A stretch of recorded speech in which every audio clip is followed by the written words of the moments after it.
I think we're live.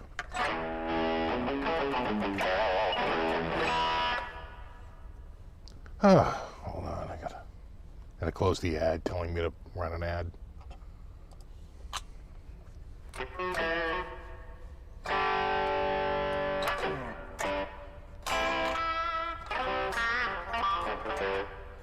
Hold on, we might have to switch this out.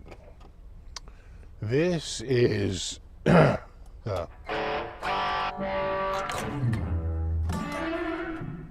John Mayer.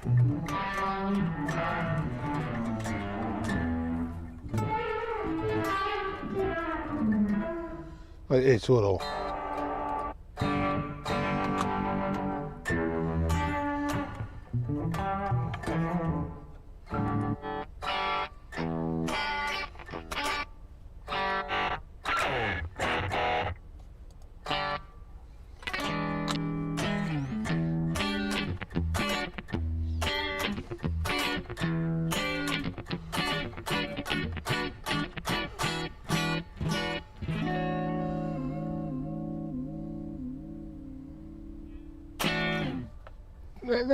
That's actually not bad.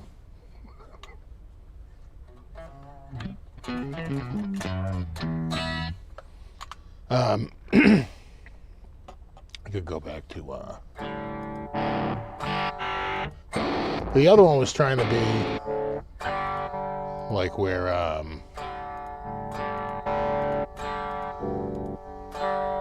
so much.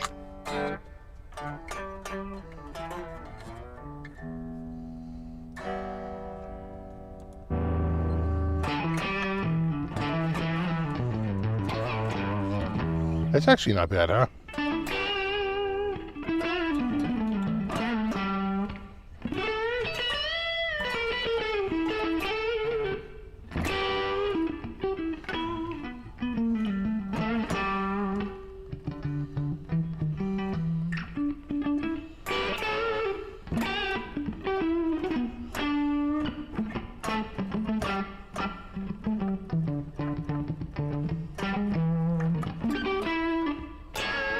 That's not bad.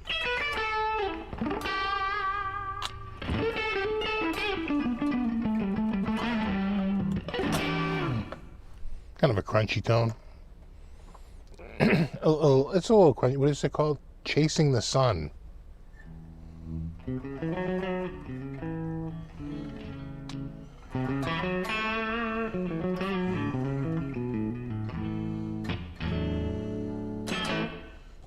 There's an overdrive.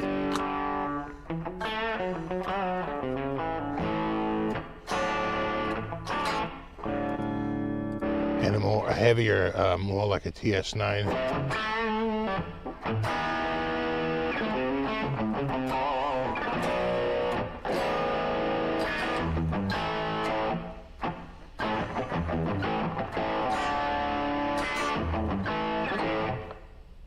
That's actually not bad either. I don't hate it.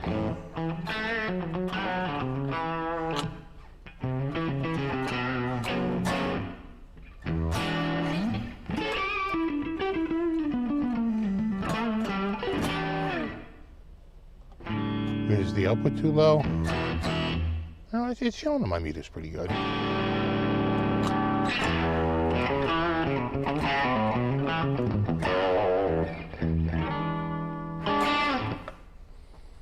Sometimes these patch names are ridiculous, how I know.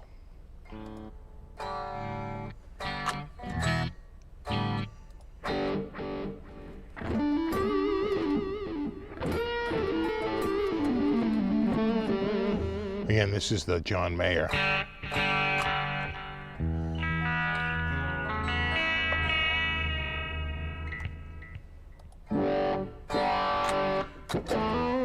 So like an envelope filter.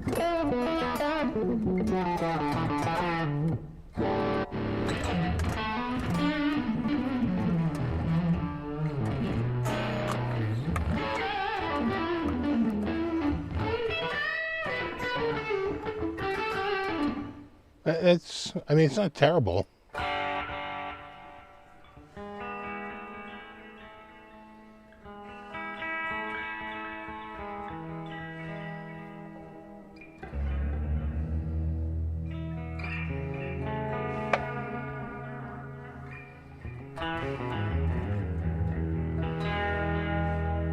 I actually kind of like that one too. You know, it's not bad. Just trying to discover new things. Simple lines, weaving.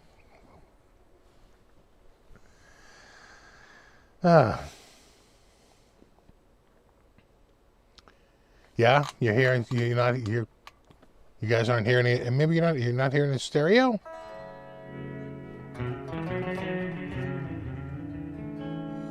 Because I'm hearing it in full stereo.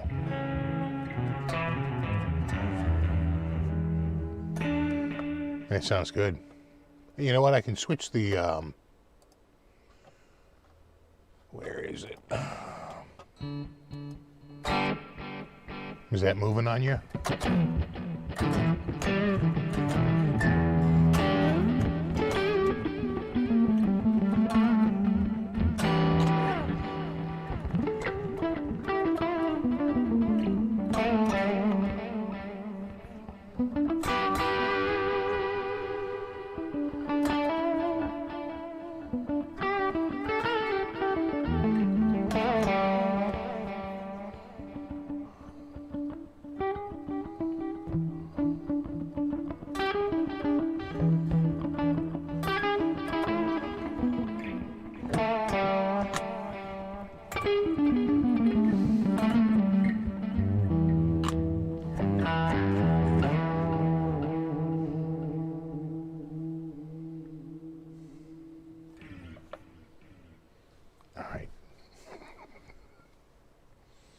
Yeah, you think it's muddled? That's look at that.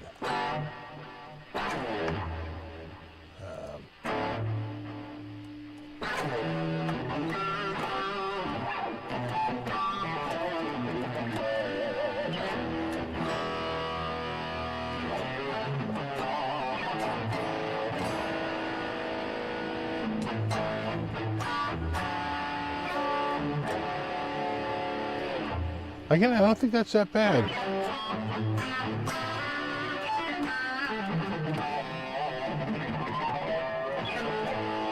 I mean, it's very mid-pushed, which TH2 doesn't do a lot. I'm not crazy about that.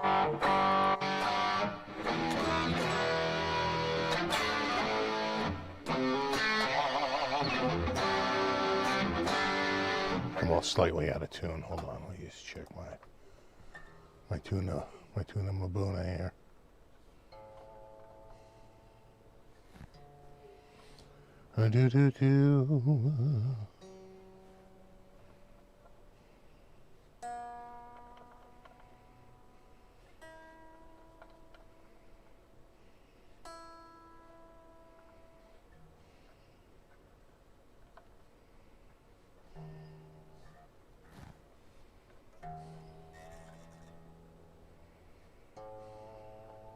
There we go. We're almost there. We're closing in. Probably. Did I have this set to E flat? I might have. I'm running out of friggin' rum here.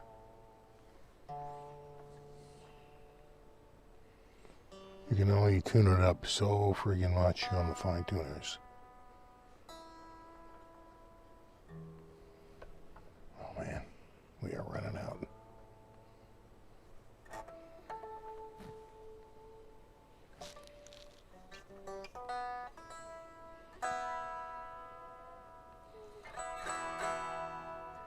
That's not bad.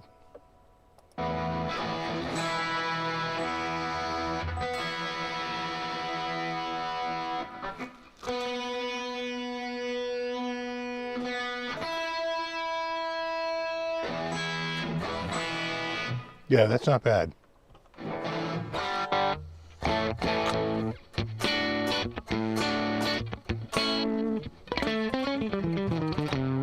He's got a lot of pop on him.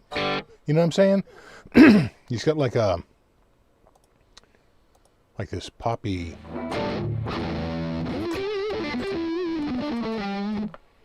Again, he's got this stuff here. He's not really using it.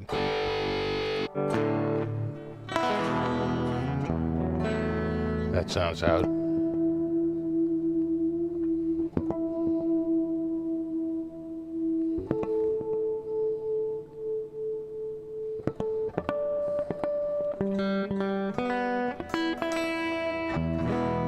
There it is. Yeah, that's good.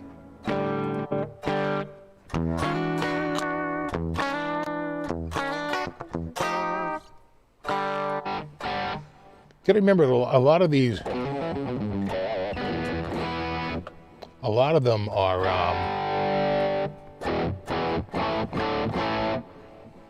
they're done by so many people, more than any of the other. Yeah, so these are all done by Jack Gardner. I'm in the Jack Gardner section. I'm only in the J's. Satriani, I mean, so many people contributed. Like countless people contributed to, can I show you this? Yeah, right there. Well, if I go here, under artists. So Mayer did a bunch, but then, and then Neural DSP did a bunch. But right now I'm in the Jack Gardner section with dual amp lead.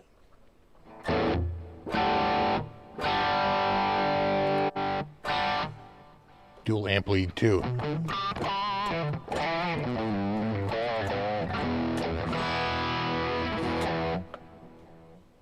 Yeah. Anyway. Oh, let me just move that back here. Yeah. Want me to try some of the Satch ones?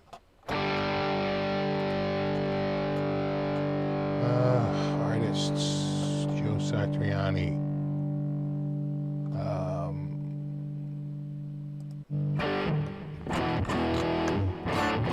That's his number 1. Number 2. I don't like that reverb. 3.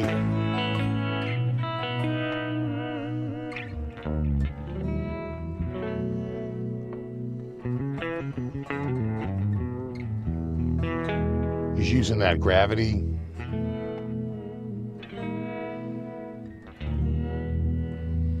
Right, he's using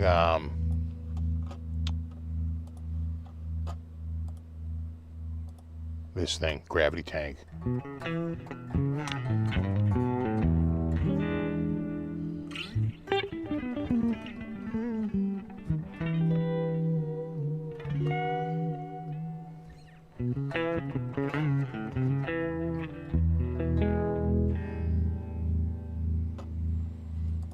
And I don't know what amp that is.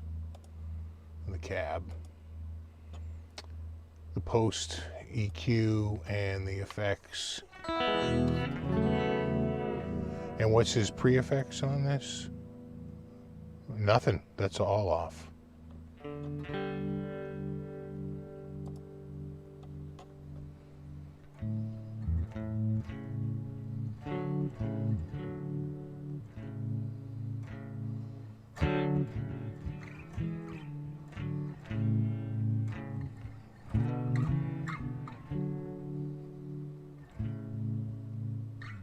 Not bad. I like the I like that tremolo effect. What else? 4.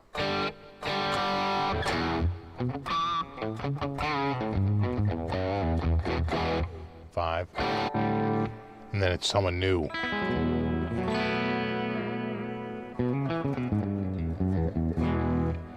Who is this? This is Joey Landreth.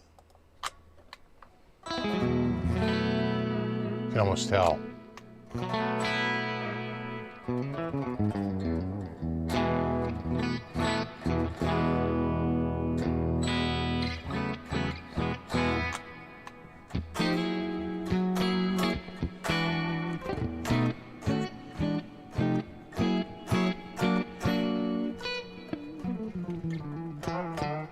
Yeah, it's not bad.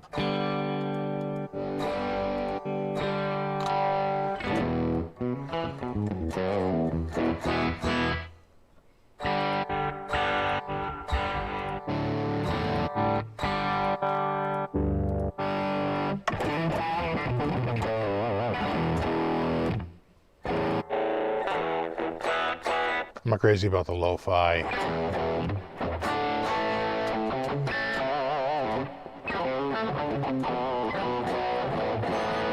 I mean, that's not bad. You know? Again, the lo-fi.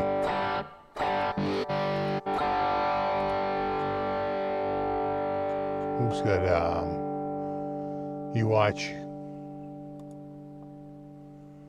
Can I just not, can I not get it? Yeah, is it off to the side? It's off to the side.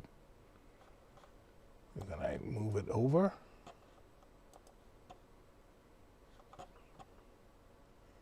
Yeah. That's the one of the Rabia Masad ones.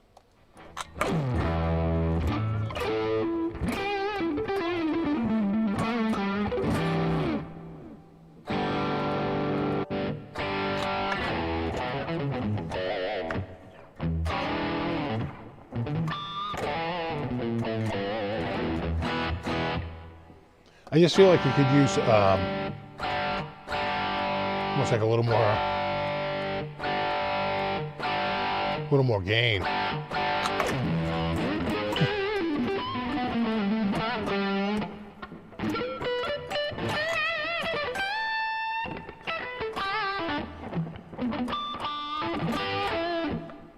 right, what else? That's the envelope for the.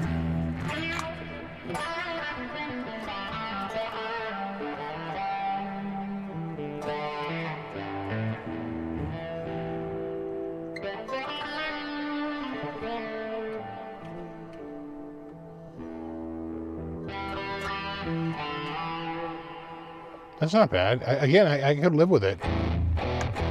Little. That's almost. It sounds like a pitch shift.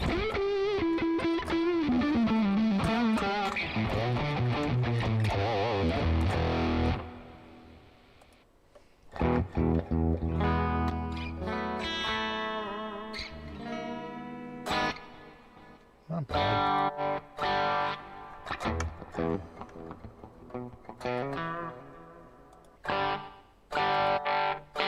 I think we're already on to someone new.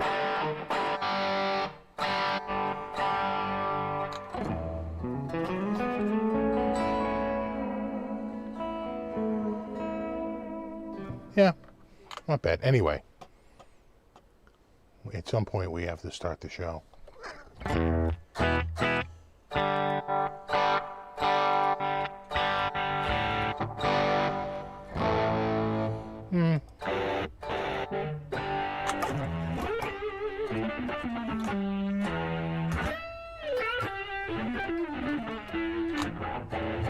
Maybe.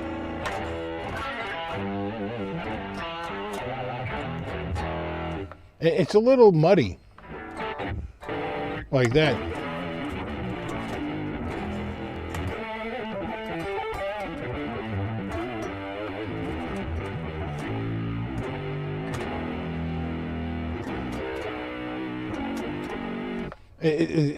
I'm assuming it's the envelope filter is off.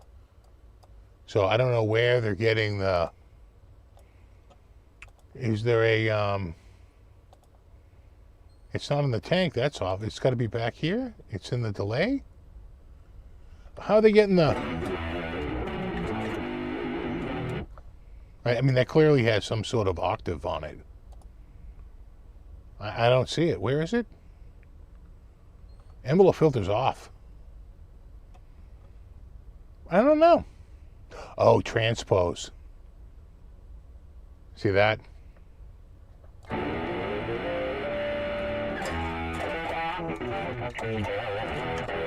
That was it. That was it. And they got the gateway up.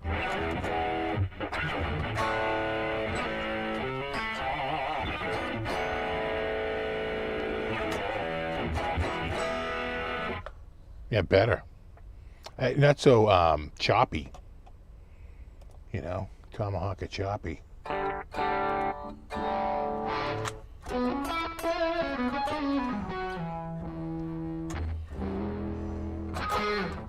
I mean, not bad. I don't hate it. Anyway, where's my cam? There it is. We can get out of there. This will take a second to get going, but we have a second. Yeah, it was a master pitch shift, which THU has as well. They never sound that great. Just use an octave pedal. You know, they tend to sound a lot better than some sort of like global pitch shift.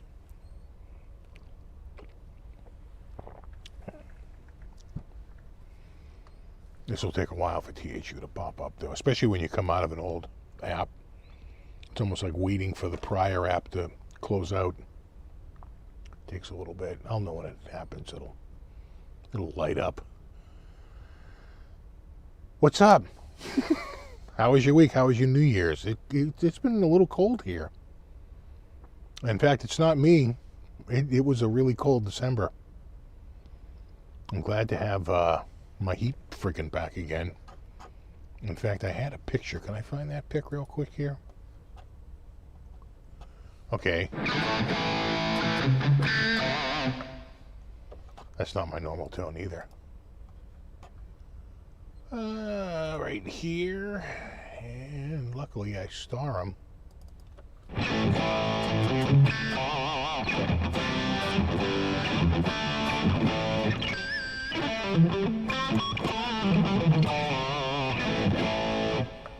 There it is. All right. I have that pic.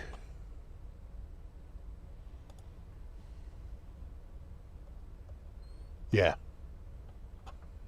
Yeah, right there. So this was the other night. They do the end of the year wrap up. And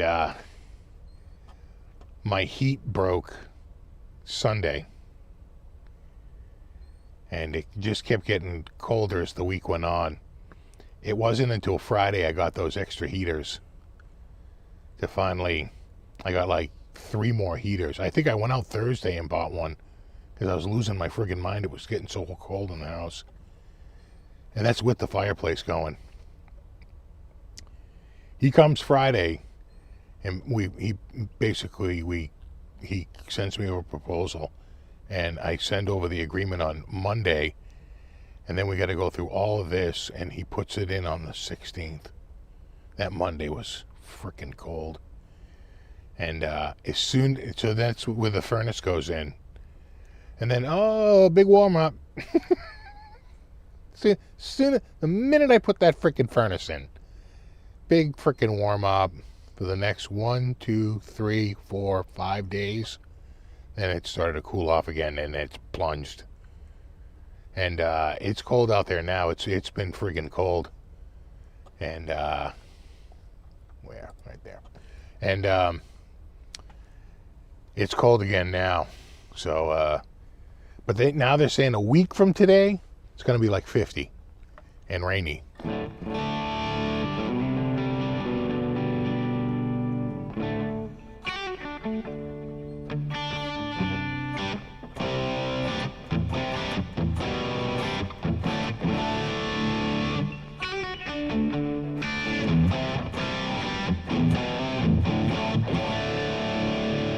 Remember watching MTV and launch in the early 80s, yeah. I wasn't there for the launch. There wasn't a ton of cable TV in my area when it came out. But the campaign certainly launched. And I just remember seeing like David Bowie and Mick Jagger and Pete Townsend. You know, these are big people in the music industry going on there saying, I want my MTV. There's this big ad campaign that they ran to get MTV to get picked up by cable carriers as a part of their cable package. And it came to Boston. I was living just outside of Boston. We had no cable. Everything was over the air. And then Boston got it first. And I knew like one dude who had that, and we went to. He was always saying, "Oh, you can come over and watch MTV anytime you want. We have MTV," and I'm like, "Really?" It's like I've only heard about it, I've never seen it. And then I think one of the very first videos,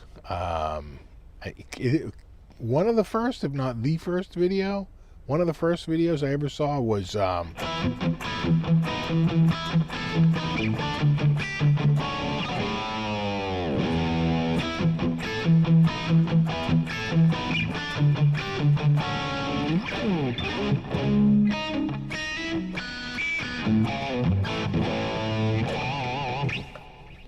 video for Panama. I saw the world premiere when they would do dum dum dum dum dum dum world premiere. I might have seen the one for Thriller earlier, but that would have been quite a bit earlier. That would have been 83, or certainly early 84. And but this dude, we went to go see. He said the world premiere for Panama is coming out, and we all went over. And I remember going in his living room and watching the world premiere of Panama. And we didn't have cable. There was no way I could see it at my house. And then it was like just not even a few months later, we finally got cable. And I just remember watching friggin' MTV like crazy. I was addicted to it. I would get stuck sitting there watching literally hours of videos. And what was funny was that, a lot of American companies didn't invest in videos. They did,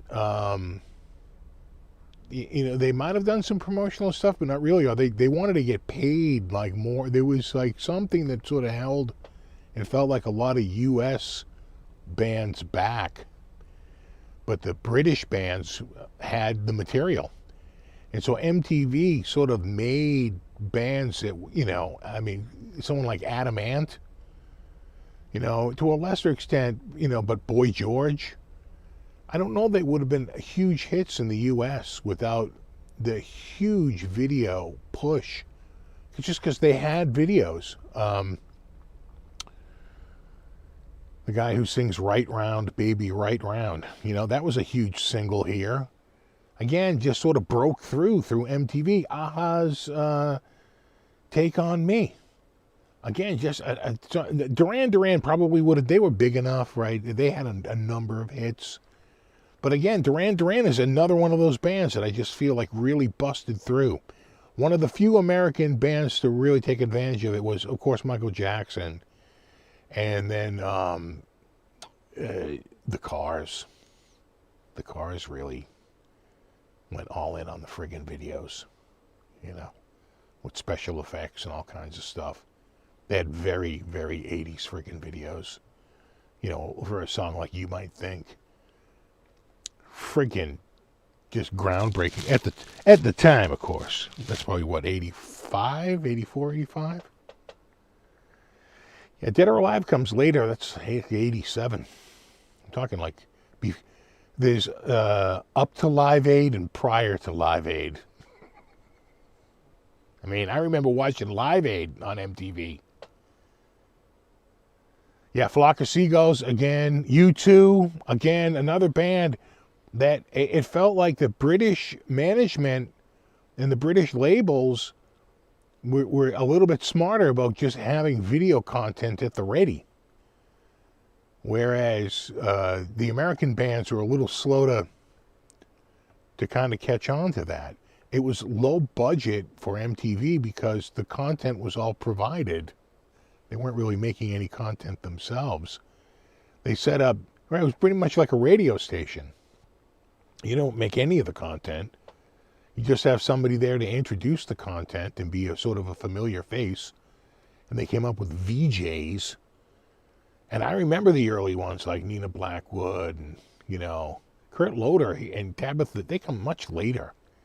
The earlier ones were, what was that guy? Mark. God, I can't even think of their names now. I remember Nina Blackwood because she was briefly in Spinal Tap.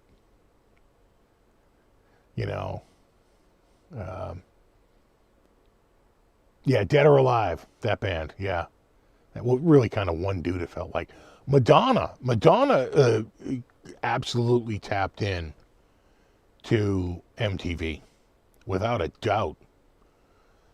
She was a big proponent of it. God, Cyndi Lauper. My God, just like absolutely tapped right into MTV. So there were, American bands that sort of, Quiet Riot to a lesser degree. I remember the Rat video. Of course, Twisted Sister had their video with the guy from Animal House in it. On your pledge pen. So there were some bands out there, but yeah, Downtown Julie Brown, Martha Quinn, God, Mark Goodman, yeah, J.J. Jackson, all those original, yeah, those are all the original VJs. Long before they were sort of like coming up with new ways to repackage the same material, and they came up with Unplugged. Because people were just sort of sick of the rock, and it was a time for a change. And there was this big push to we sold a shit ton of acoustics in that period. Like we saw a dramatic shift from the purchase of electric guitars to the purchase of acoustic guitars around MTV Unplugged, which quite frankly should have been VH1 Unplugged, because that was sort of the softer, more adult contemporary channel of the two. Yeah, no, Motley and Dawkins, they both had videos, but I don't remember them as much. Now, sort of famously, notoriously, infamously, MTV conducted an experiment in the late 80s, early 90s, early 89, 90, where they wanted to take someone who was new, who was starting out in a career, and there was they put him in a body with a bunch of other new artists who were starting out, right? So in other words, they're sort of grouped together as like a new class of artists. But all of the rest of them would get normal airplay, but this one artist would get more airplay. And they wanted to see if that artist with more airplay on MTV translated into more record sales. And they would track, would they do better on the charts on radio? And would they do better in record sales based on record sale metrics? And it turns out they were right. By promoting this one artist's records more than anyone else of that particular class of new artists that had just come out, that artist was able to do much better than anyone else in the class. And they pretty much had tried to come up with a way to monetize what would be kind of originally the reverb bump, right? I mean, we'll play your video, but we'll play it a little bit more for a little bit more, right? A little bit of payola scheme going on. The artist was Paula Abdul. And they basically played her videos more to see. They felt like she was at the same class as, like, probably around that time it would have been Milli Vanilli. It would have been, She drives me crazy. That band. Like no one else. She drives me crazy. I can't help myself. Buck Cherry? Or Nina Cherry? Buffalo Stance? Right? There was a bunch.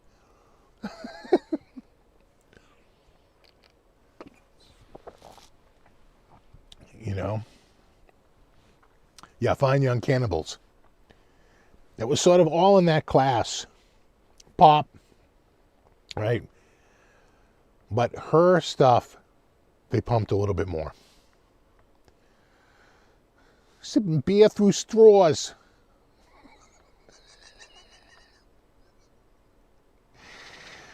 And so it just kind of proved that they were having an influence beyond, right? That they could have a direct and measurable influence on a person's career. But inevitably, they went to shows, most famously MTV's Beavis and Butthead. Never forget, it's Mike Judge's Beavis and Butthead, but they put MTV's Beavis and Butthead. That was the official name, because they bought it off of Mike Judge. Yeah, probably one of the greatest ripoffs in friggin',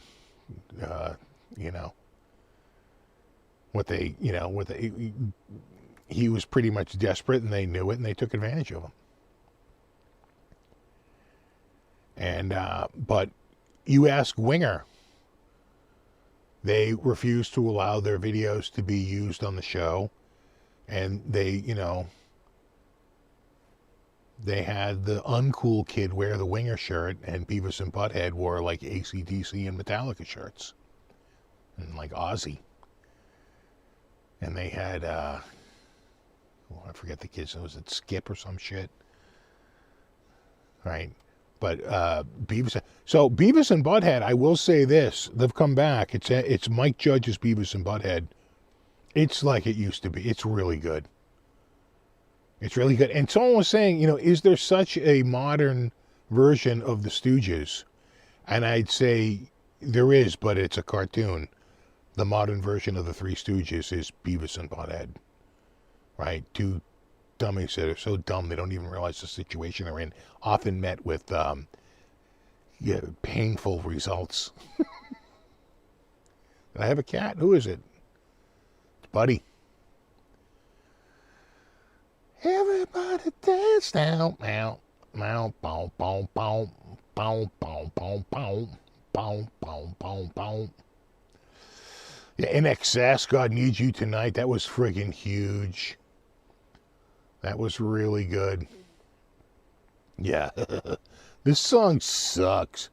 Yeah. It really sucks. Right? Like, that was... So, the game show Remote Control was great. And then they kind of invented the reality show with, was it Real TV? That was groundbreaking. And that it was so low money to produce. And that rippled through the industry like freaking. It was the Popeye's chicken sandwich of the day. Oh, you will have a reality show, right? It unbelievable, groundbreaking. And God, there's so many moments on MTV that was just unbelievable. And, so what happened is eventually they became MTV Conglomco. They wouldn't play music videos on the main channel. That was all,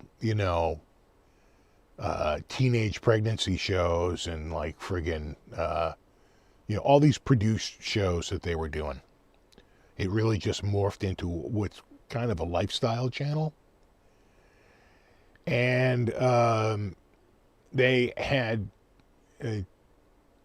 taken, and I don't even know if VH1 is still a thing, but they had basically taken it was like MTV and MTV2. And then there was like a whole bunch of spin-off ones that all they did was music videos. Like MTV Rap and like MTV Country or some shit, right? They had like MTV Latin, and they would do all the they would do the music videos, right? Every single one of those channels halted as of December 31st. The only one left is, I believe, the original MTV, which like I said, doesn't play videos.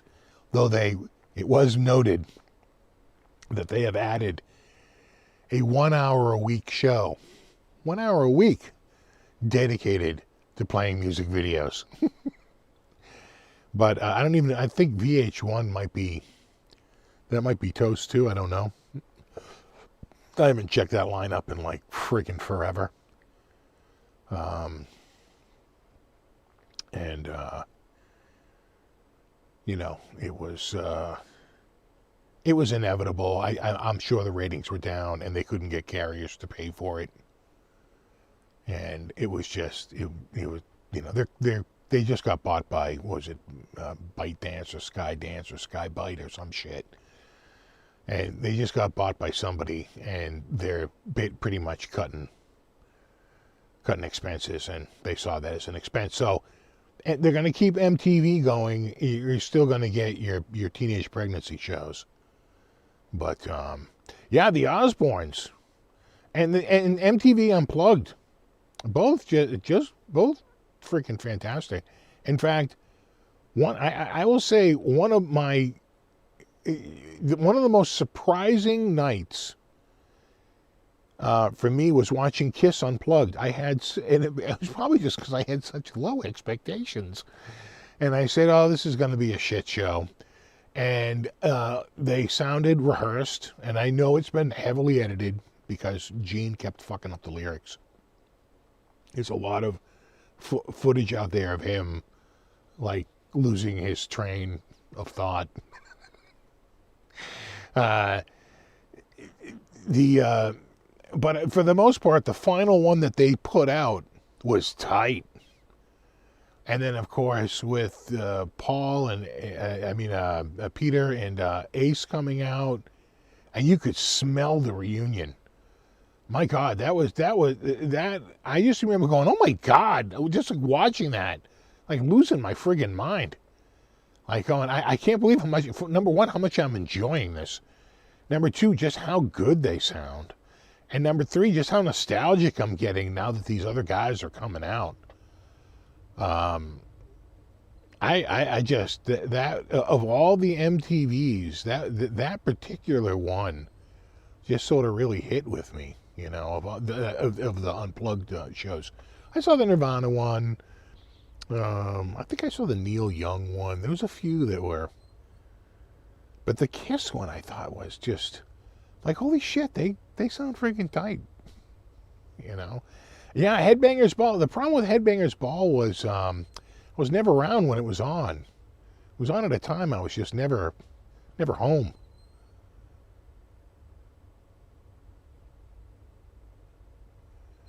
It was Stevie Ray. Yeah, I think I saw the Stevie Ray Unplugged one. Is that the one where he takes right?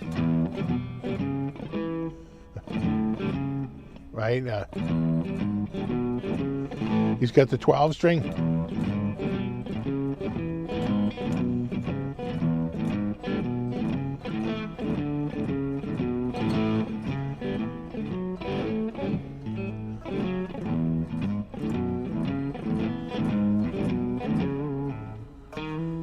Let's see.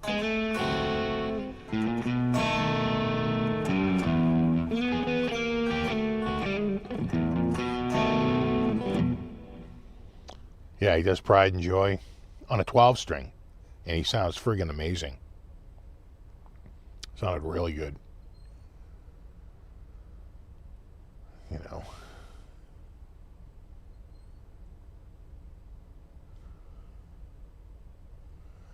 The Kiss one ruled, in my opinion. Yeah, I thought it was really good. The Stone Temple Pilots one, I think I remember that one. And them sounding really good, too. You know, whoever produced it did a really good job. Again, if you see the Kiss one, there's a whole bunch of blooper reels out there. And it's one guy, it's a Gene. He keeps forgetting the lyrics. You know. Joe Satriani was on the SRV Unplugged. I didn't know that. Yeah, 12 string, right? Yeah. No, I remember it. You know. Very widely. It's not, though. It's like an R2. It's actually pretty narrow. Actually, it's actually quite narrow.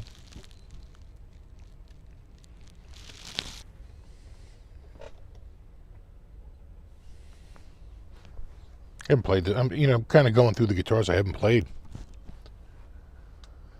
Kind of going through besides, I can start to get back in the area near the furnace again because it's in.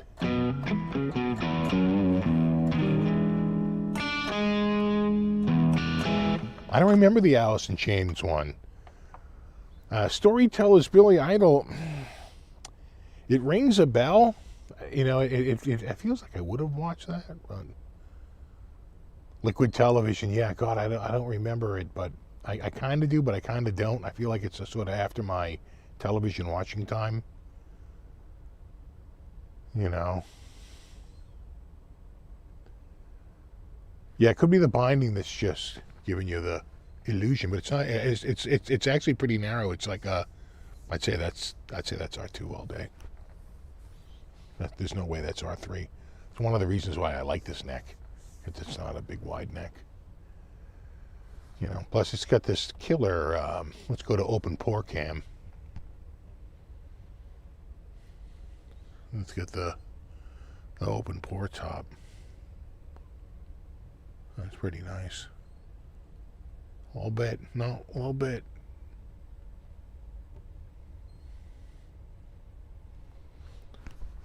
So what'd you guys do for New Year's? I pretty much hung here,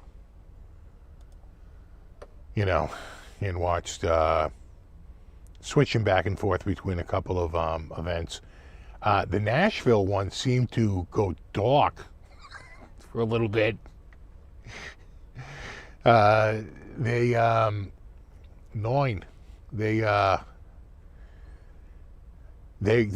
started playing. They just started playing a show. I guess that would have been on CBS. I was like, you were just doing a live New Year's Eve thing. Now it's not even, we're like 40 minutes into the hour, and you're playing some goddamn shit. They must have lost the live feed. They got it back. I went back. Oh, look, they're back again. Because I was like, this is like the world's goddamn longest commercial. And then they went to commercial, and I said, oh, holy shit, they're playing a show. I thought this was like some big scene that they're trying to use to pump some new show. But it was some old show that they were just rerunning out there because they lost the feed for a little bit. And I was like, oh, damn. So I went back because, it's just insufferable on some of them, right? It's like, who the hell are these bands? New Kids on the Block? Never heard of them.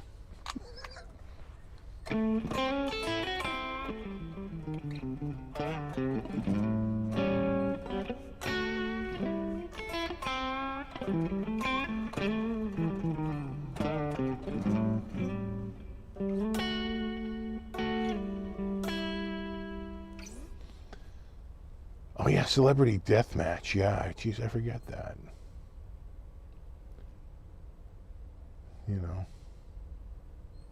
Yeah, the commercials had commercials.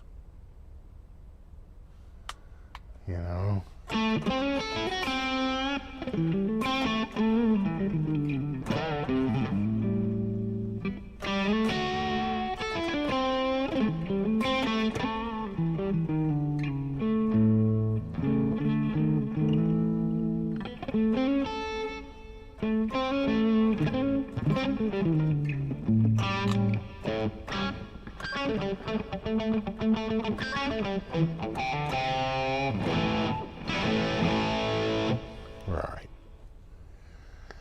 Steve, are you going to NAMM? I am. Going to Nambling Man. Going to the NAMM, the NAMM and the NAMM. And I just got some excellent news, which is, although they're not displaying and they won't have a booth there, the people that hold the taco kickoff event on the night before the start of the show, which is Wednesday, the people that run, they won't have a booth. but they are having the taco night. It's Taco Wednesday. So we're going to go there. I'll probably Uber over and get a couple of tacos. The tacos are first rate.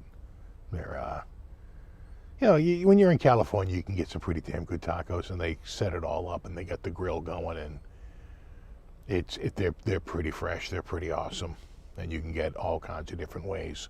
They load them up, and it's an open bar too, and there's usually live music. It's a nice little garden event with tacos. Number one, tacos, and then after that, beer. They always want me to try the Mexican lager, but I've had Mexican lagers. They're bright. They're kind of like IPAs. I'm not a fan. They're too bright. For my German friends, it's like a Hell's beer, right? It's a much brighter lager. So, it's a little bright.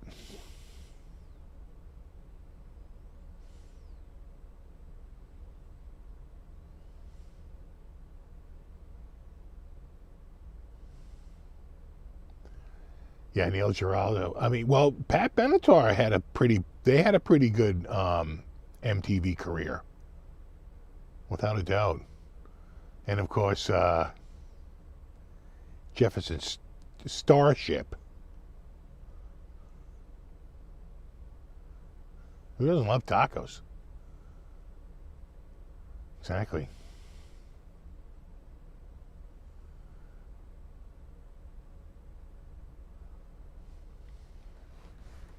So I like to go with a lager, but we'll see what they have. Quite frankly, I prefer a wheat ale, but they never have that because that's not really in the area. They're gonna have. I'll tell you what they're gonna have. They're gonna have like some stupid light beer, like a Miller Lite or a Bud Light. They're gonna have probably like that Mexican lager. That'll be like sort of like a specialty beer. And then maybe an IPA. And that'll be it.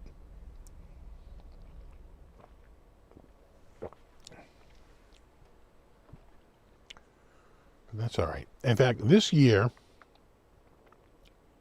might be my best year ever for going to NAMM. I got a couple sponsors for, and we're not talking a lot of money here, but, every little bit helps. And basically, if I do a video, I'm going to have a brief card at the start and at the end, sponsored by, and put the sponsor brands in there. And then so that takes the edge off. Lord knows I've paid out the ass to go to NAMM some years, but I bought it when the government was shut down. And I said, well, you know what? I'm going to take a chance that it'll be open by the end of January.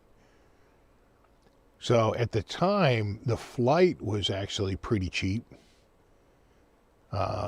It was $220 round trip, but I paid an extra $40 to be able to choose my seat, $20 each way.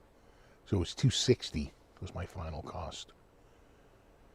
And which isn't bad for a round trip to LA.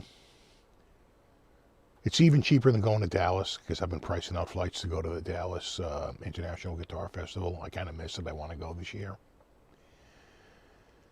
And then the hotel, which, normally when I go there, if I pay $150 a night for the hotel, that's pretty good. A lot of times it's $165, $170 a night. It's hard to get it. The first year I went there, I was paying like $115 a night, and I never got that price again until last year. When I went last year, I got it for like $114 a night. And I love this hotel. It's got a burger restaurant built right into it, and it's nice. And they just had a redo. It's all kind of like nice and new. So it's wonderful. And then this year I did it, and I got it for $91 a night. So I wound up doing the extra night. So I'm going to be at the show all 3 days. Oh, Tony, thank you. Taco money. NAMM tacos. That's super generous, man. That's very much appreciated. So I I will have this taco, the Tony taco right here. If not a taco, I'm going to go over to the Habit Burger because I friggin' love to go to that friggin' Habit Burger. At the very least, I'll have it, I'll get some Uber Eats, get it delivered. Though there's not a lot of parking for them to get it from that place. It's tricky for them to get it because I don't think you can really park near there. I usually go to like Dave's because it's a drive-through, and the driver can just go through the drive-through. There's no drive-through at Habit Burger. Maybe I'll order in and out. I haven't done that in forever.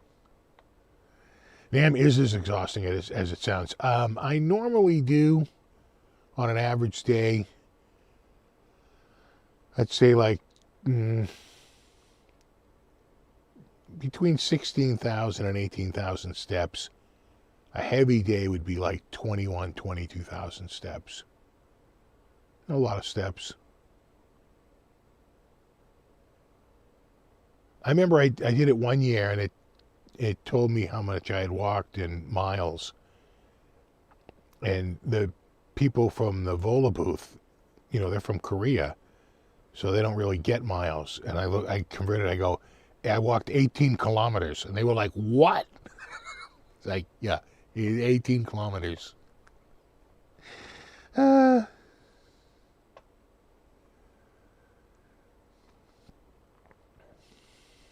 that's in one day. And I'm taking Ubers now. I used to walk from my friggin' hotel, which is insane. I don't know what I was thinking. But I used to walk. Over to all the way from the friggin' Peacock. God, I used to, that alone, that's a mile before you even get started. It's about a mile away.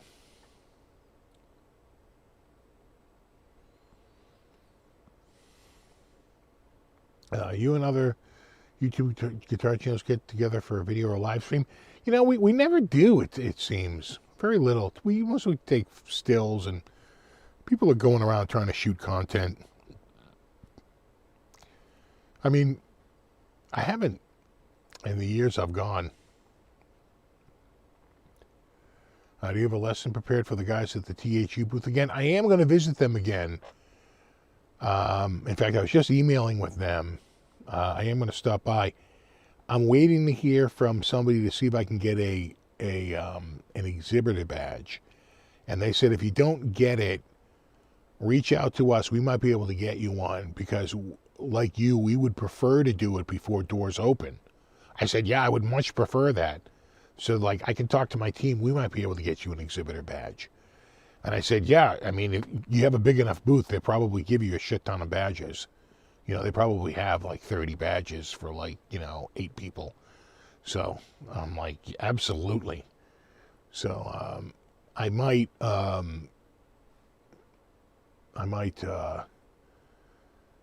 to go through them, or certainly I should just if I don't hear from the other people by the middle of next week, I'll probably let the people at the Ilio booth say, you know what, just put it through as a backup. Just because I don't want to friggin' worry about this. I want to be able to just have a badge. Now, I have a media badge. I already have processed the media badge, for Steve from Boston. But media badge doesn't get you in before doors open. You're only there while doors are open, So, yeah. Oh, thank you, Vimps. Thank you. I will. I'll get a couple tacos. I miss El Pollo Loco. Yeah, I think. Yeah. Pollo Loco. I think there was one around there. That does kind of strike a little bit of a memory.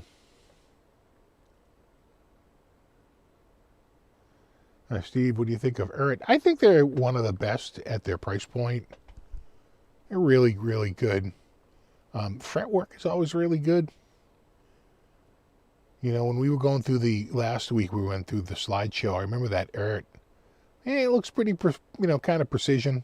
It's got the stainless steel frets, and it has roasted maple neck, which is all pretty good, you know. One taco is $10. Have you ever been to California? It's $20.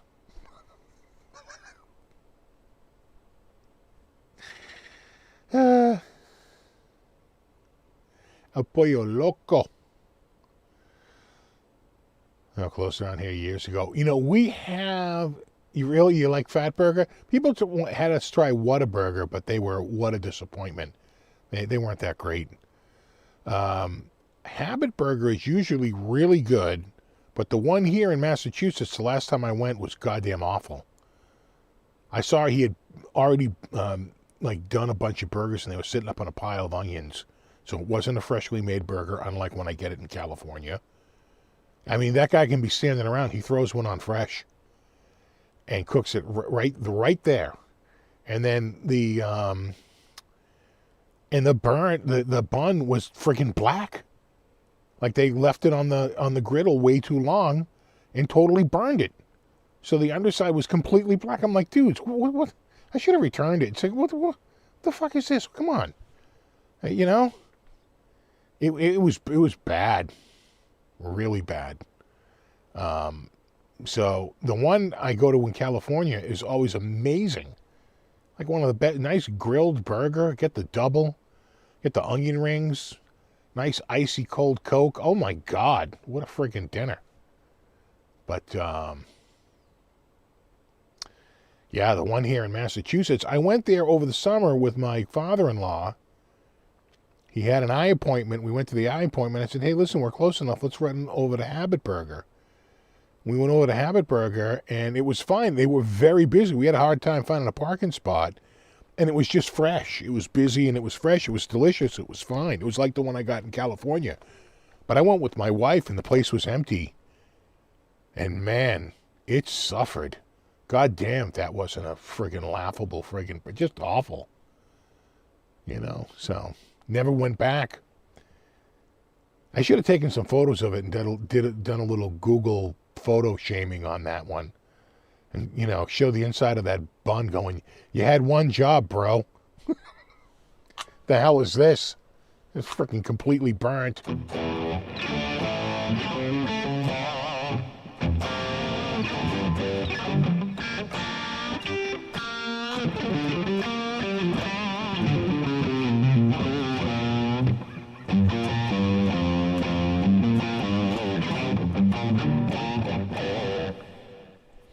Whataburger is dependent on location. Yeah. It was, they weren't that great. We got those in Dallas, you know. The only reason why I'm going back to Dallas is to go out to, the two big ones are Pecan Lodge, but that's downtown and it's harder to park. The better one is go out to Hard 8, out at the, it's like out in a friggin' office park somewhere. That place is insanely good. So friggin' good. We got a steak there one year. Holy shit. So friggin' good. Drenched in butter. Listen, you're in Texas, right?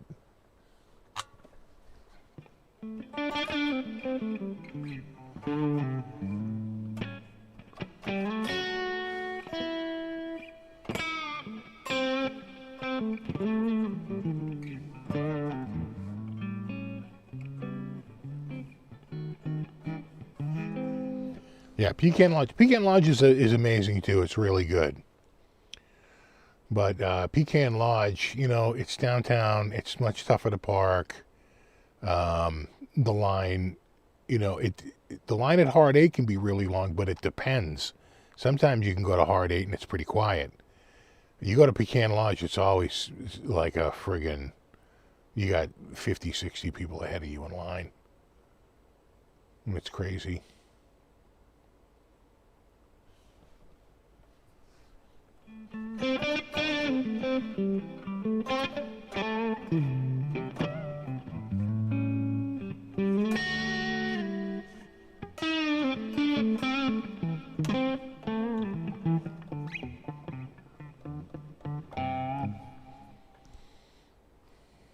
Get your boys together and go to East LA. You You know, these guys are from East LA who do the tacos.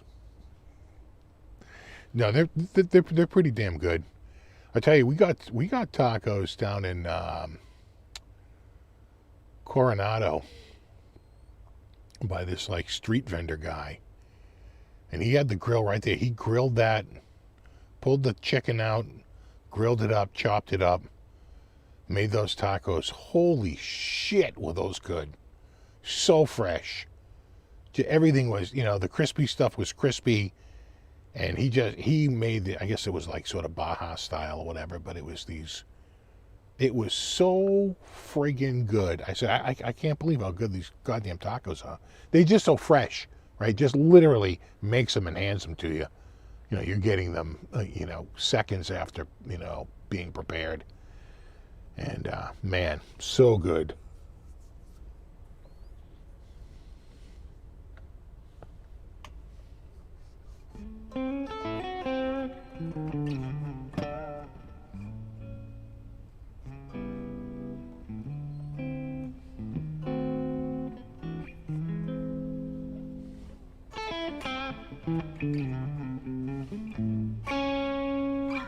So yeah, we just sort of hung out here. Didn't really do much.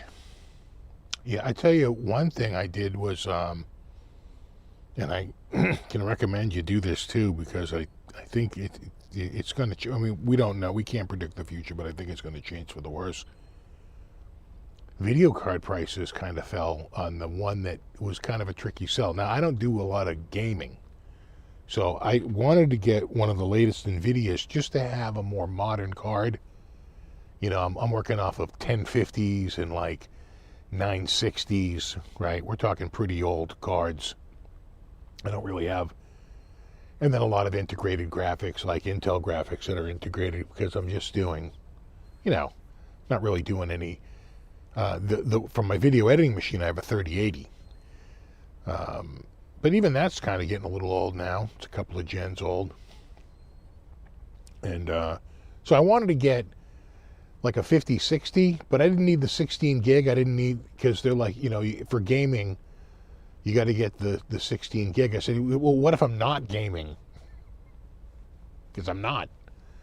It's like I'm doing retro gaming, but retro gaming doesn't need 16 gigs of RAM. That's more for modern gaming. And so the 5060s, not the TI, but the regular 5060s, you know, they had finally come down to $299, which is pretty good. They went down at $259 at Amazon, and I picked one up because I actually had a little bit of a store credit to use, like another $35. So it really brought my cost way down under $250. Shipped. They're already kind of sold out on Amazon. They're talking like end of January. But Best Buy has them as well. $249. $249 for a 5060. Not the TI, just the regular 5060. But that's still a pretty decent card for $250. The other card that would be the same money is the ARC B580. It's not nearly as good a card. That 5060 blows it away. And so many third-party items, you know, third-party pieces of software take advantage of CUDA cores, you know, for video rendering. It's just kind of worth it. So I can do some video rendering with, you know, QuickSync inside of, you know, the built-in, you know, Intel chips. But, you know, it's not that. It's apples and oranges compared to like a 5060. So I paid $259. They're $249 at Best Buy. If you were thinking about getting a 5060, that's as cheap as I have seen it ever. Never saw it that cheap. And I suspect it's going to go away because NVIDIA already said they're pulling back on video card production. And everybody is predicting higher prices. So I've been following it now for a little while because I'm like, you know, you should really get yourself a 5060 or just some entry-level NVIDIA card, something with CUDA cores. You know, just to have something that's at least somewhat recent. Like I said, I'm working off a 1050 Ti and a friggin' 960. It's like, not exactly modern stuff. So I scored it. It'll be here Monday. I'm pretty stoked about it. You know, the 8 gig 56 is really hampered by modern AAA titles that don't use VRAM effectively. Yeah. I don't really game with that modern stuff, and I think anything that like RetroArch is going to throw at it, it's going to be able to rip right through. Even the most complicated shader in RetroArch, it's like nothing for these things. So I think because my Intel can rip through a lot of them, and that's an old like i3 1220p, and that seems to be able to get through them. And of course on my 3080, then nothing slows it down. Any shader you can throw at it, it just rips right through. So I think once I get the 5060 installed for retro gaming, it should be pretty damn good. And again, it future-proofs me for a little bit because, the goddamn RAM apocalypse is a real thing. RAM has shot way, way up. And, if you're thinking about getting anything that contains RAM, now's the time. They said only Apple and Samsung will avoid the wrath. Apple because they have iron contracts that are long-term, and no one wants to piss them off or getting in a legal battle with them. And the other one is Samsung because they literally make RAM. And they can, they can keep up with their own demand. But other than those two brands, everyone else is probably going to feel it. Somebody just announced they're going to be raising prices because of RAM. I think it's ASUS. Or no, might have been a laptop company.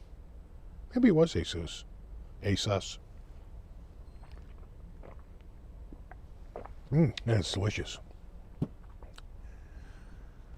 Maybe buy two might be a good investment. You might not be wrong. In 6 months, when they're selling for $550, you're going to be like, you know what? You could have bought one of those, left it in the box, and made $300 in 6 months. That's really not that crazy an idea. And I hemmed and hawed. I almost got the 5070, which is like $539. But I was like, no, listen, this is $259. You're not gaming. It's a waste of money. You're never going to use it. And I don't really video render down here. I video render in the attic on the system with the 3080 in it.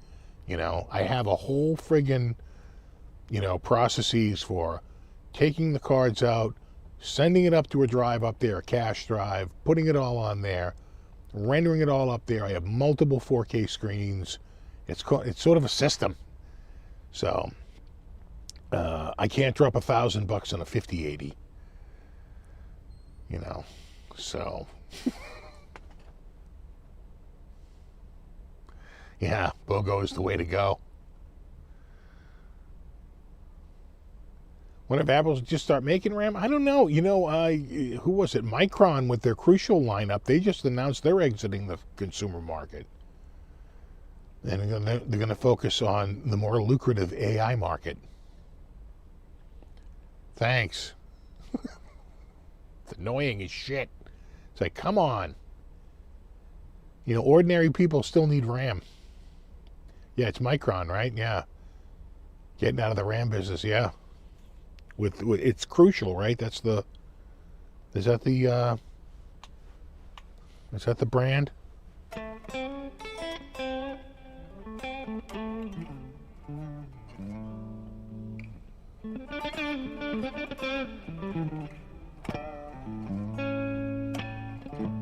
Yeah, memory's gone in the way of eggs. I think even worse. It peaked out at about 509, but the last time I looked, you could get DDR5 between now remember, in October I paid $129, and back in July I paid $79, but, so less than a year ago, and it's down, it peaked out at about 509, but it's down to like 380, 400 now. There's quite a few out there for between like 379, 399.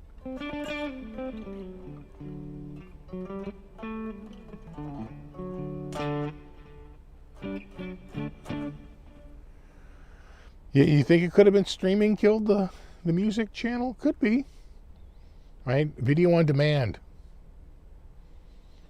VOD, which, you know, the only video on demand game in town that really has a sustainable business model is YouTube. People have tried, they've come and gone. You know, Facebook was dabbling in it. Instagram wants to do it, but they have no way to pay those people. You know, you want to see where the money is? Look where Linus Tech Tips goes, where LTT Industries goes. They're only on places that monetize enough to make it worth their while.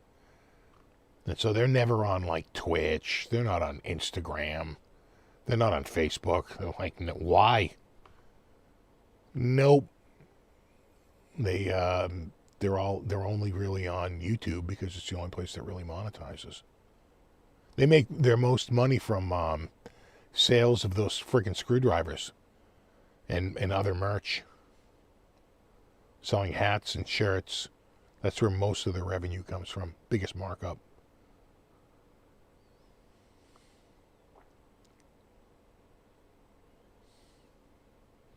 Yeah, but they don't make their own chips. They've never made their own chips. They design them, but they don't make them. TSMC makes them. They don't have that kind of equipment. And they've been always asked to do it by, you know, politicians in the U.S., but they just smile and go, yeah, no. Though I heard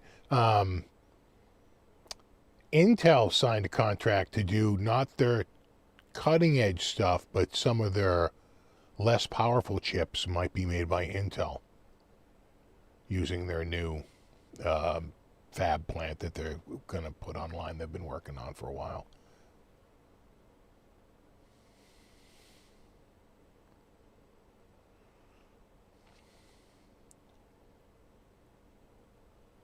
What's going to happen with silver up or down? You know, it's tough to say. That market is so skittish. You know, all the precious metal markets are so skittish. You know, it's hard. It's really hard to know. There's really no rhyme or reason. If you look at the history, you're trying to look at when it goes up and down. You're trying to peg it to events, and you really can't. You know. Do you love or hate Windows AI continued integration? Oh, I hate it. There is a wonderful. Remember the old Power Toys? So a guy makes one called Windows Toys. It's in the Windows App Store, so it's been vetted. But that basically just does a lot of registry entries for you. And like one of the things it can do is it can turn on like the EU like digital acts restriction. So you can uncheck like give me a startup experience app. It's like, oh, fuck off with your startup experience app. Stop trying to sell me shit in my operating system. Yeah, this is where so in the EU it's blocked. Or they can't prevent you from uninstalling it. In the US, they can prevent you from uninstalling it. And the uninstall is grayed out. But if you just load up Windows Toys and you check off, you know, give me the Digital Marketing Act, it'll set that. And then it goes from grayed out to able to uninstall it. And you can uninstall the Startup Services app. It's like, you know, please. It's just a glorified ad machine for my friggin' start menu. Yeah.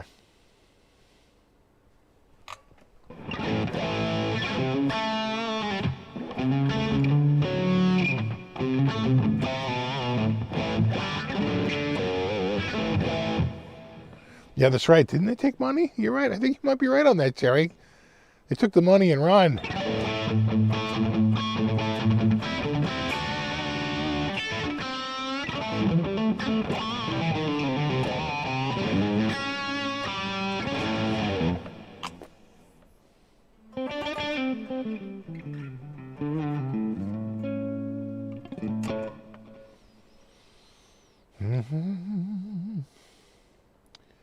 You see the most recent video playing through some of the VH 5150 songs. I haven't, but I do have the 3 of those packs. The people at IK Multimedia gave me those packs. You know, they sound good, but, you know, sometimes I think maybe they sound better through speakers and then through headphones. I don't know. Sometimes it's working for me, and sometimes it kind of isn't. Sometimes I think I can get a better, just straight-up tone by using an overdriven Brit 87. Sounds a little bit more Van Halen-ish, you know, at least to my ears. Oh, it depends. Although, maybe what might be a better way to do it is to maybe run it into Tonex, the hardware, and see if maybe they have a, you know, maybe it'd sound better there. I don't know. It sounds a little bright to me. And I know it's supposed to be bright, but I think they might be expecting a deeper bass on the final speaker. And so they overcompensate for that a little bit.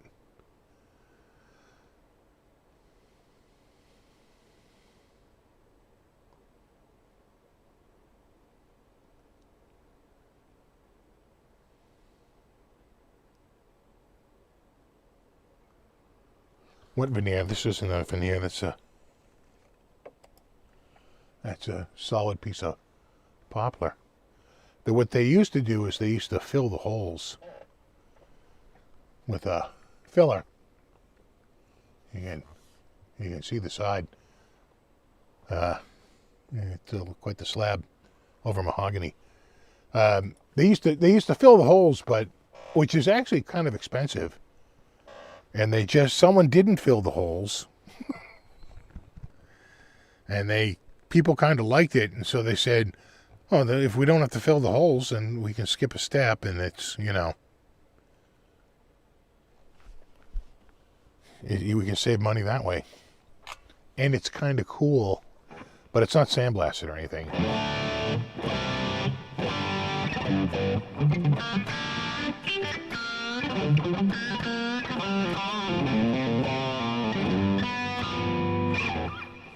Exactly. Dual heavy rig. I tell you, dual heavy rig is pretty good.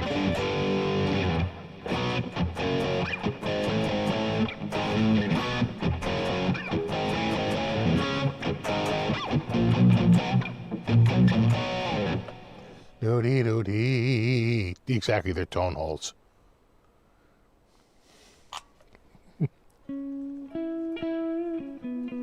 Carefully placed.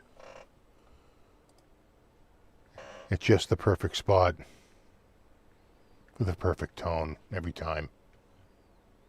Tone holes, bro. It's got a pretty hot mahogany body there. That's hot. Doo-doo. And the ebony fretboard.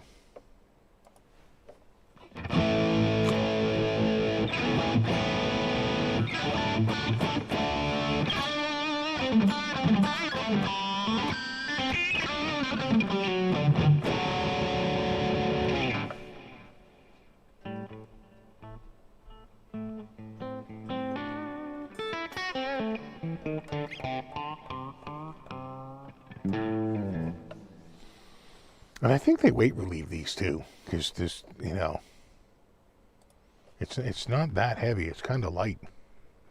I think there's some weight relief going on in there.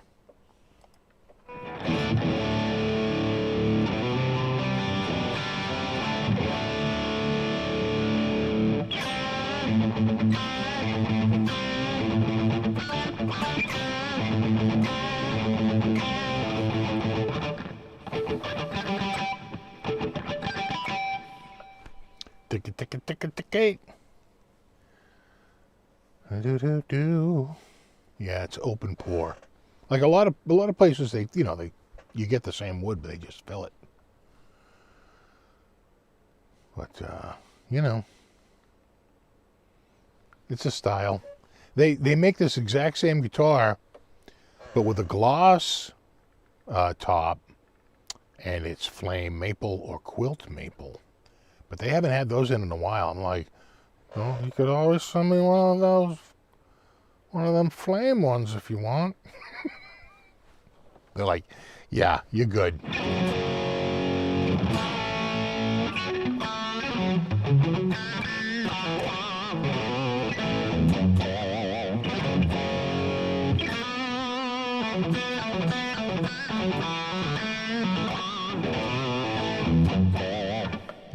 Do.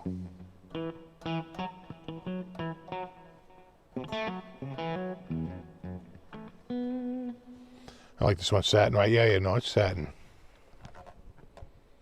It's sateen.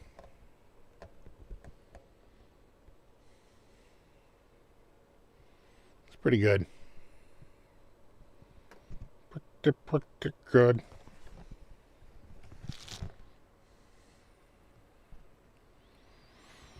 I do like the Volas. Oh, look at that, my mic is kind of close. Jesus. Having an episode.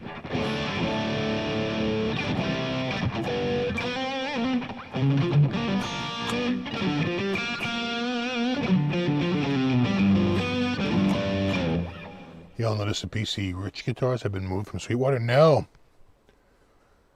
I have not. I think they carry one or two at Zounds.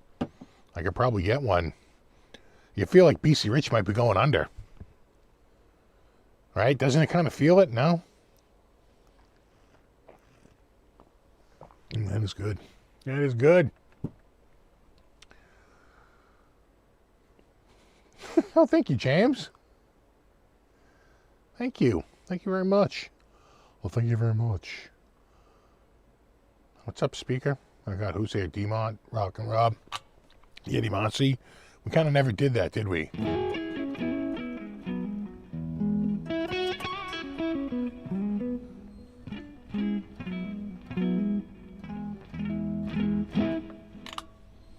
Is Peavy making a comeback? I don't know. You know, I wanted to get one of the H2s. I've been looking at those. You can find them out there for decent money. $1,500, $1,600. They're made in the Czech Republic, and they're pretty good quality. Those H2 series, pretty good. HP2, HP2, right?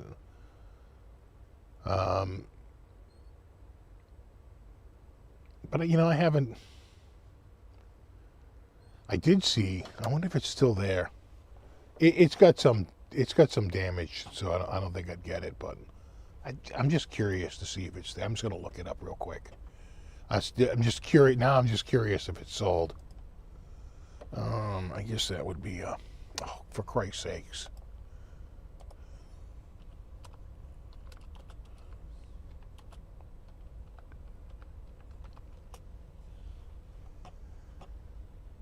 God, I hate their new. It's still there.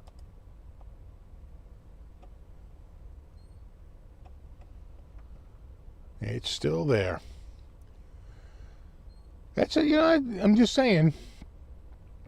For $16.69 with a hard shell case. That's a. That is an SG with a diamond head, headstock. I don't think it has a headstock repair, because if it has a headstock repair, they usually mention it. But when I was zooming in on it, I did notice a couple of crack lines. A little cracker there, a little cracker right there. So you wonder if that's why it's so cheap. Why it's $1,000 less than other guitars similarly situated. Got a pretty smoking looking fretboard though. Nice fret nibs. Frets look in great condition. Look at that. There's plenty of meat left on them. 16 and change. Not bad. And of course, when you look at it, you're looking for a crease, right? You're looking for a seam on the front where it broke. And I'm not seeing any. I mean, it looks a little rough, but I'm not seeing a break point, right? I think that's been changed. That looks stupid.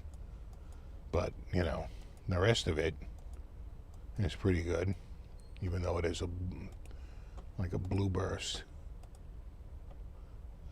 I thought that was a crack, but it's not. It's the line from somebody's friggin' strap, right? You know, they have a strap on there and it swings off, right? And it just, you see that. That's actually pretty common. So that's not a crack. That's a, so I don't know what's up with it, but it's got a bit of a mystery going on. I checked the back. Didn't look like a repair. And you know what? They usually, looks like it might have had a little bit of damage there. It's tough to say. When it has a headstock repair, they usually say right up front, headstock repair. Like this, like literally the first line is like, this guitar has a headstock repair. But they don't mention that anywhere in it. Right? And it just says it was a hard shell case and made, or they'll put in like all caps. This is the AI created bullshit, right? That they're all using now. So this is the AI, you know, that they pulled out of some database. Usually at the end in all caps, it would say headstock repair, right? Or neck repair. Or it would say damaged neck, but professionally repaired, usually in all caps. But it doesn't say anything like that. I just think it's a little rough. It's a good price for that guitar. That's a decent price for an SG with, you know, not bad. Not bad at all.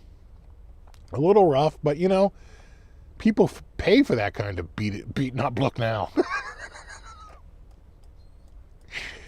That shit costs you extra. You know? Might have to start an SG fund.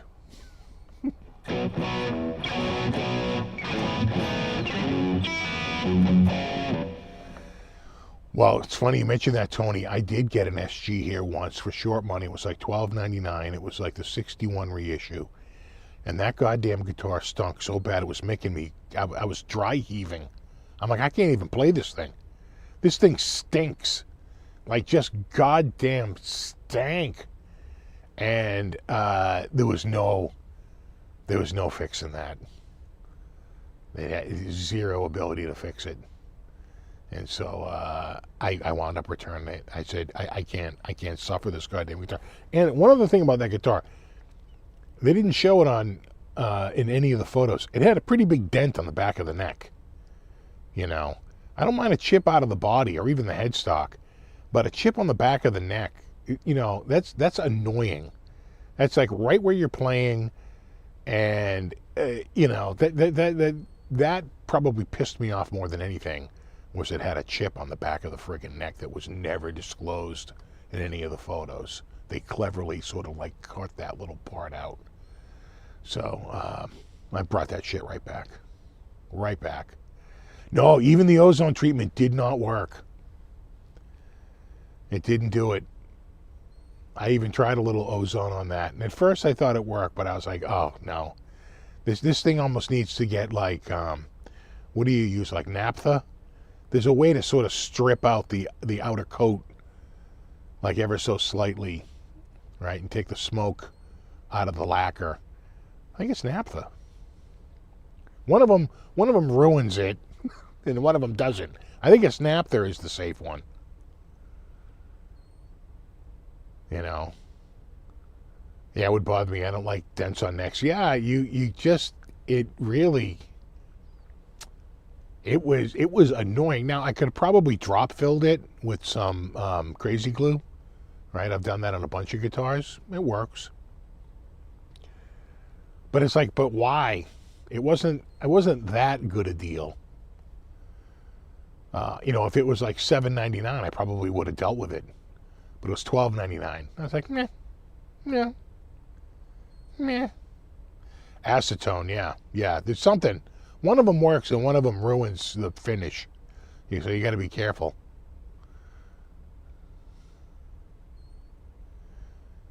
So I, in tribute to, let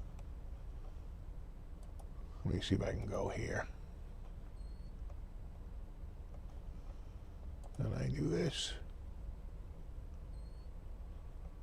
And pull that in.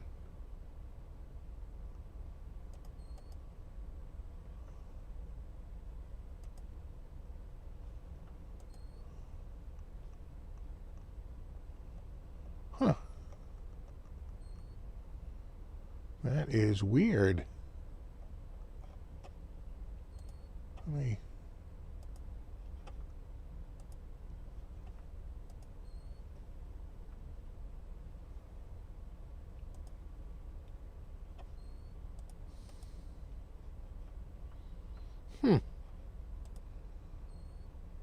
Ah, that's why.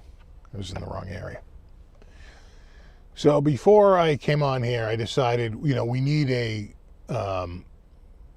we need a tribute song to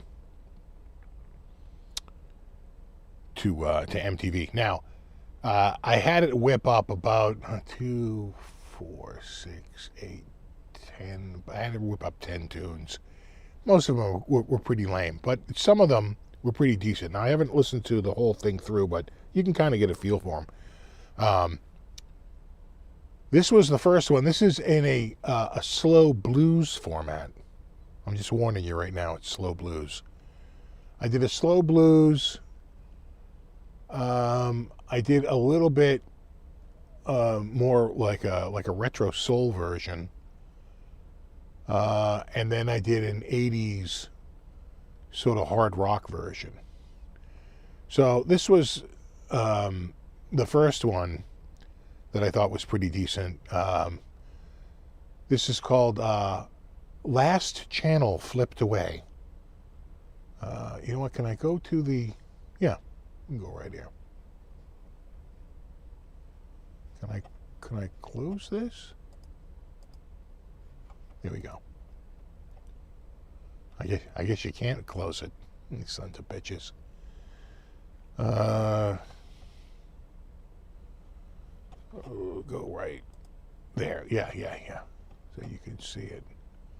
Oh, Jesus, I might have to, hold on, let me close that. Can I bring it like that? Just so you can see the lyrics. Oh, Jesus. Well, they don't make it easy, do they? I suppose, well, you're not going to be able to see them because of, that's as good as you're going to get. Anyway.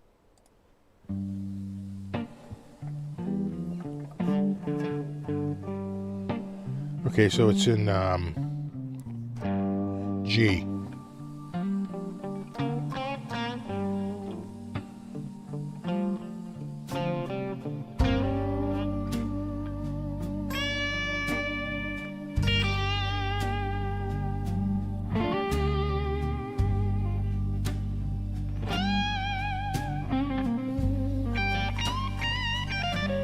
Steady gonna scream out. Used to be a Friday night friend.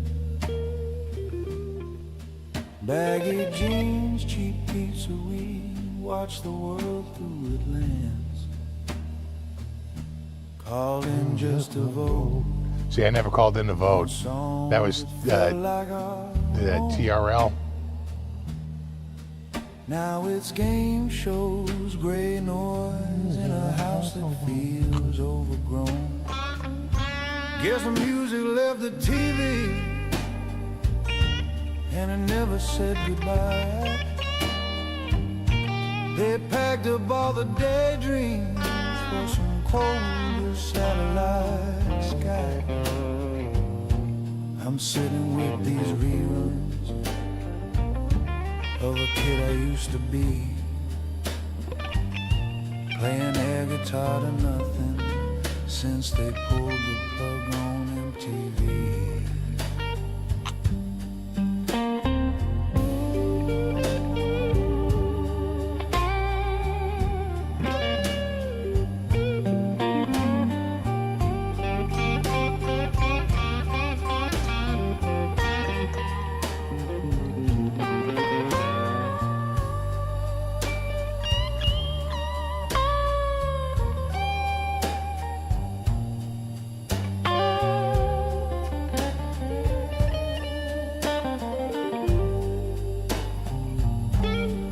remember that first heartbreak.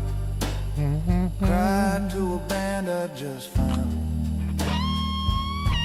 Their faces on my bedroom wall, their chords shaking the ground.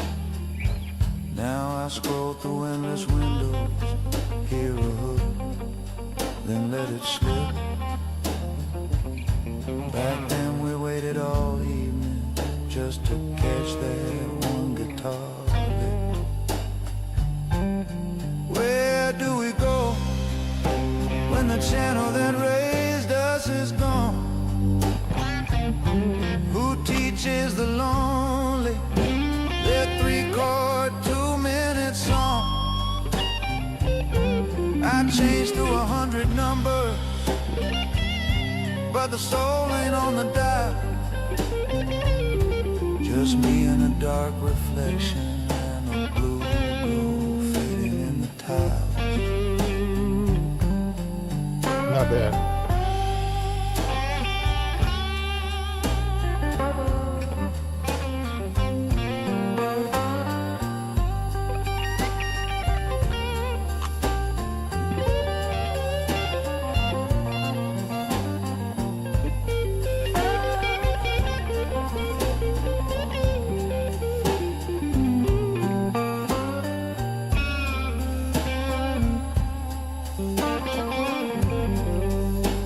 It's like a funeral dirge.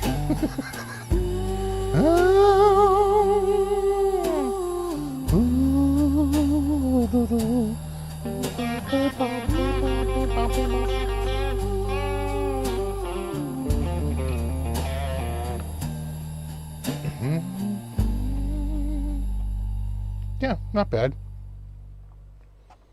Not bad. I can live with that. The other one was this one, Video Killed the Video Show, which I not gonna laugh. I kind of thought that was funny. Video Killed the Video Show. That's this one, and I don't know the.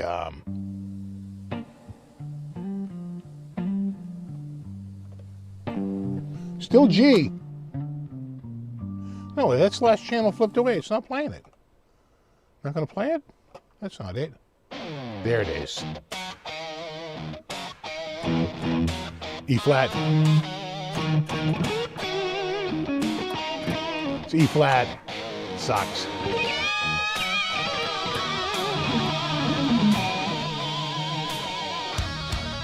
I need a guitar that's in E flat.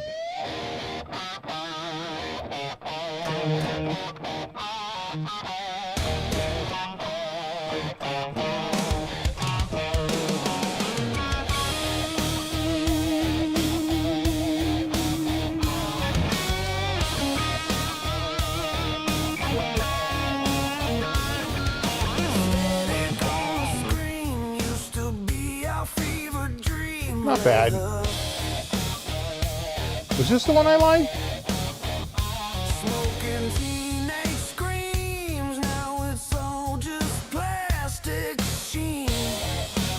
Here's the second time. It doesn't sound as good as the first time. They pulled the plug on our midnight drug. One more logo fading out while the suits all cash us out. E flat, right? Yeah.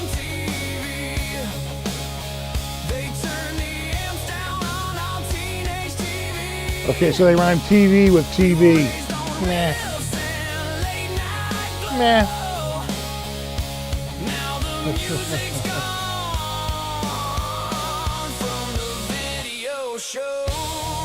Yeah. Meh. Am I sure that I was playing the right one? No, that was it. Then there was I could have sworn there was one more.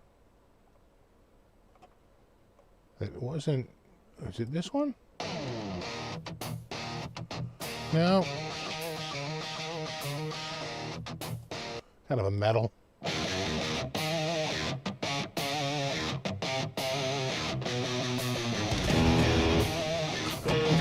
Again, E flat.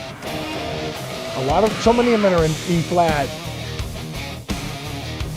That's a ton of open string.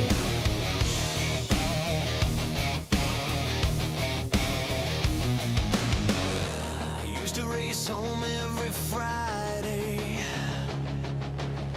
Glow from the screen. Oh yeah, no, it's no pickle jar. Not very few are. Posters peeling off my bedroom wall. Not bad though. That channel was our holy place. A little overwrought. Smoke and cheap mascara, spinning on a late night loop. Now it's talk shows, fake vacation. I think this is supposed to be 80s metal. That sounds a little more 90s metal to me. Was it ratings? Was it fashion? Did they trade arts for cash? Fantastic dreamings. Turn it up for the end of MTV. Raise a glass for the ghosts of my TV. Again, they're rhyming TV with TV. But the volume's fighting back. So shout it out for How about raise a glass for the ghosts with me? the chord they won't cut me. It could have very easily rhymed that. Now we steal the show. Well, they got VJs, but no VJ names. Interesting. Yeah, meh. Yeah, that was meh. Again, that sounds so 90s to me. That's supposed to be 80s. Big arena 80s hard rock? Dude, that's 90s all day, bro. That's 90s all day. Come on. Static on the screen. Used Oh my to God, be our fever dream. Leather. it's you know that dude from the 90s? Smoking teenage screams. Now it's Can't even all think of it. just Oh. plastic sheen. Yeah. It sounds like walk a mile in your shoes, They pulled the plug. right? Walk a mile in your shoes, right? Well, this sounds 80s. Now this sounds like MTV.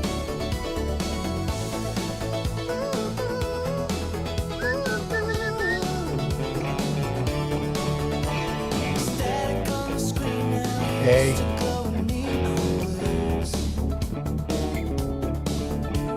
Saturday devotion waiting for the top 10 news. VJs talking fast, names I used to underline. yeah, AE to D. Posters on the wall like a borrowed future timeline. This is the Which is so funny because, again, they keep it in standard tuning. All right.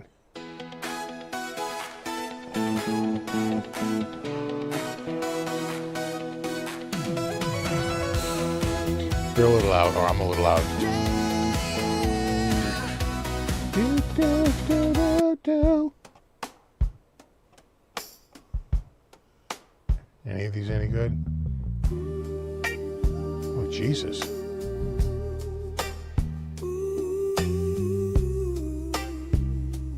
I think it was this one? Yeah.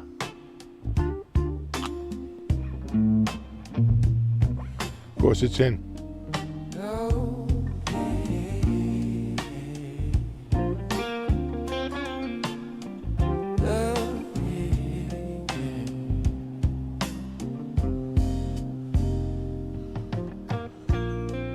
Static on the screen, but it's quiet in my room.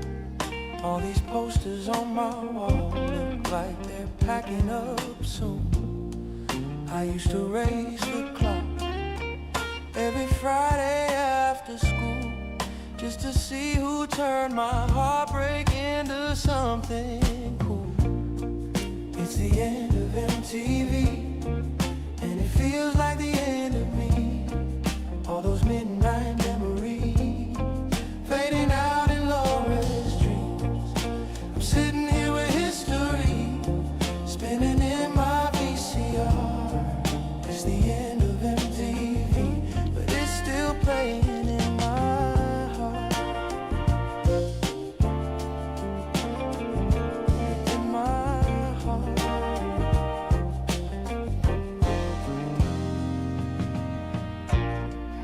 DJ's talking. That's actually a pretty. That's a nice progression. I do do do do.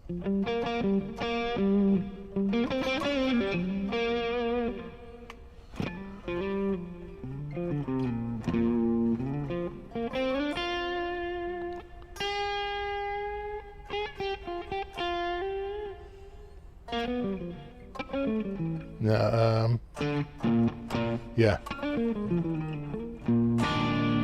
That's the tonal center. I don't know. Yeah, cause was a little Lionel Richie-ish, a little bit. Now, do they say what era that's supposed to be? I don't think so. They just say retro soul. Sometimes they'll put a number. They'll say 70s soul or 80s soul or whatever, 60s vibe, but not here.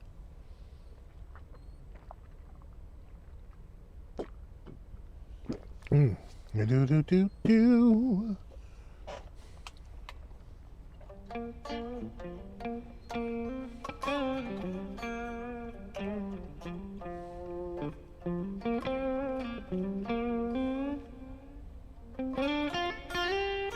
Which was the best one? The 80s pop rock kind of sounding one. So it certainly sounded the most like MTV. At least the MTV I remember. Which was a ton of sort of 80s, you know. Oh, Mickey, you're so fine. You're so fine, you blow my mind. Hey, Mickey. Right? And, of course, I'm walking on sunshine. Oh, have a good one, Demont. We're out of here in about 10 minutes or so.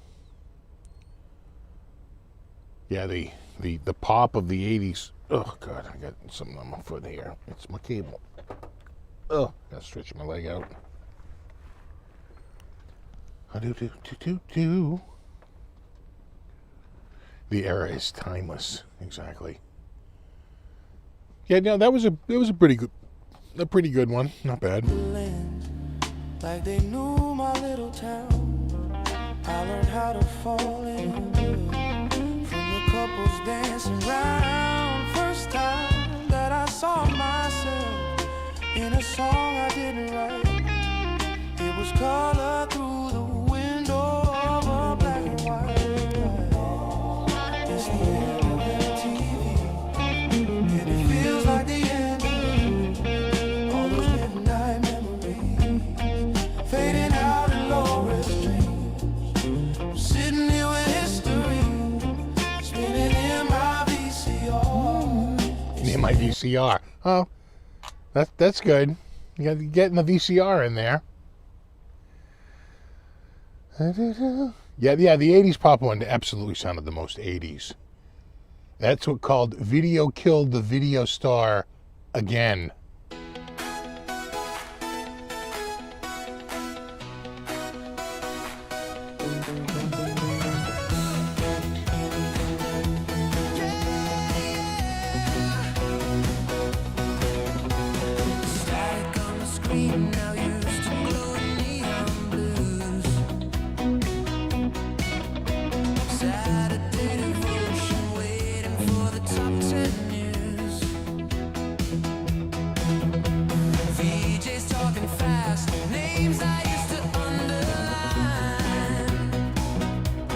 F sharp.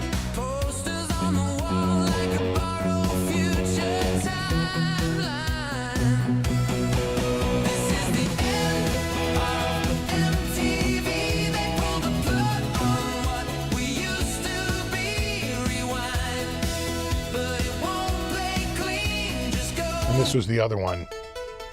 That's so 80s. Pew, pew, pew, pew, pew.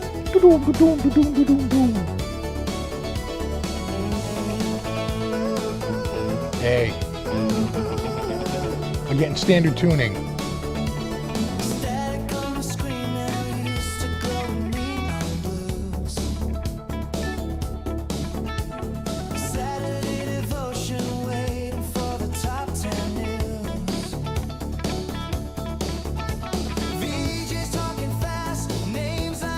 Again, It's kind of 80s, but not really though.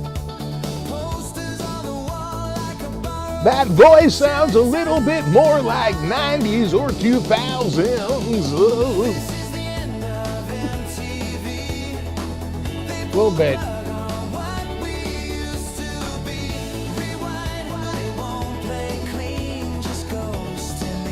You know what I'm saying? Yeah, not kind of. Is it 80s? So.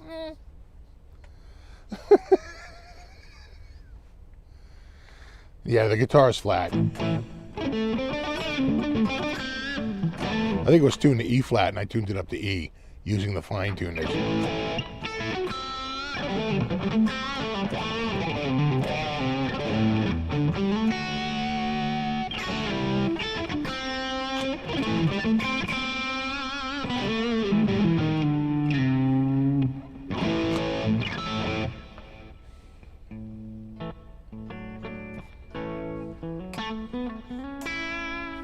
You have to stop feeding the beast of AA. Well, I already paid for it, so I'll be feeding about 10,000 credits a month for at least the next year.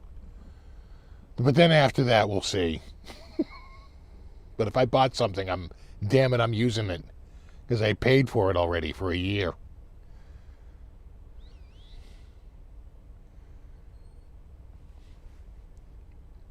Good to see you, Terry G. Happy New Year. And Speaker. Yeah, I think we're going to wrap up. How long have I been going? 1 hour, 58 minutes. We're so close. So close. Yeah, I agree. It kind of needed an old school. You know, sometimes you got to tell it.